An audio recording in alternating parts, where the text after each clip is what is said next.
L'OSCS, l'Observatoire de la solidarité et de la cohésion sociale, administrativement, c'est un établissement public national à caractère administratif qui a été créé par décret en 2008 et donc actuellement sous la tutelle du ministère de la Solidarité et de la lutte contre la pauvreté.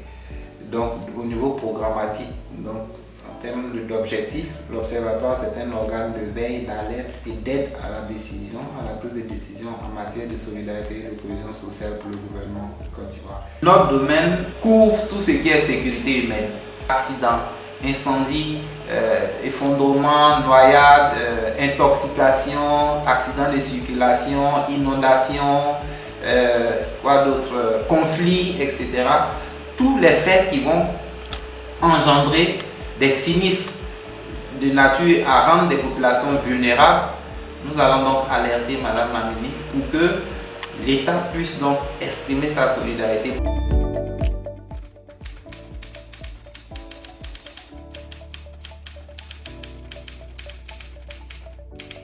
Dans un premier temps, de définir et actualiser les indicateurs de solidarité et de cohésion sociale.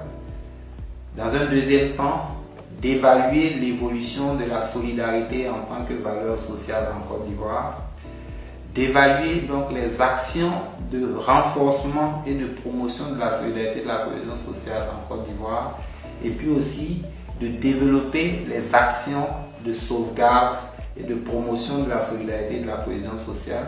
Pour cela, notre mission sera de collecter, traiter et diffuser les informations relatives aux valeurs de solidarité et de cohésion sociale.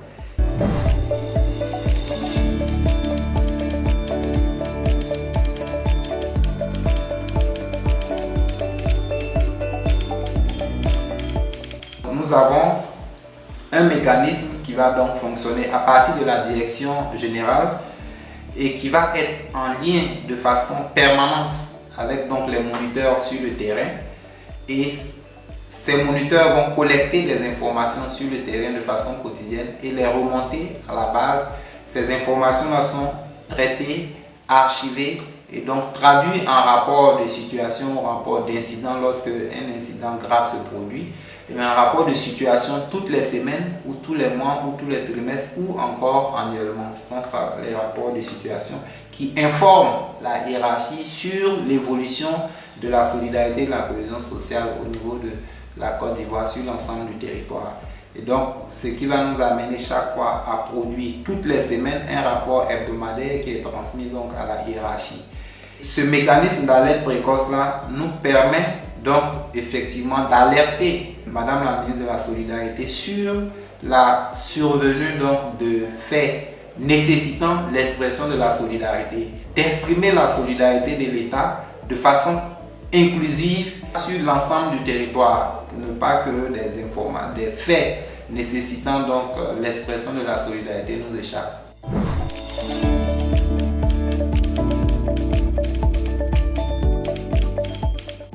Une fois que vous avez manifesté ce désir-là, vous êtes enregistré dans la base et on vous affecte un code.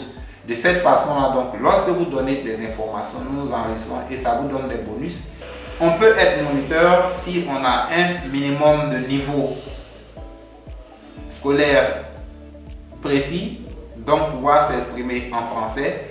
Et puis, comme je le disais, critère principal, ne pas être marqué de façon évidente politiquement. Pourquoi? Parce que notre société est beaucoup politisée aujourd'hui et on se rend compte que plus vous êtes marqué politiquement, plus vous avez la propension à biaiser les informations. Alors que nous, en tant qu'observatoire, nous devons avoir des données crédibles, fiables. Sinon, notre objectif, c'est que tous les Ivoiriens s'engagent dans le mécanisme d'alerte précoce. Parce que c'est de cette façon-là que nous allons véritablement couvrir l'ensemble du territoire de façon efficace pour que nous ayons de façon instantanée toutes les informations que nous recherchons. Pour ne pas que les personnes vulnérables qui ont besoin ou qui peuvent avoir besoin de l'assistance de l'État puissent nous échapper. Et qu'après on se dise que l'État trie, l'État choisit ceux qui veulent l'assister, etc., etc. Donc l'idéal pour nous c'est d'avoir toutes les personnes qui peuvent nous aider à collecter c'est de les faire entrer dans notre base de données. Et à la fin, lorsque nous évaluons nos moniteurs, nous faisons une classification et les meilleurs moniteurs sont récompensés d'une certaine façon pour qu'on ait un engagement certain dans ce sens-là.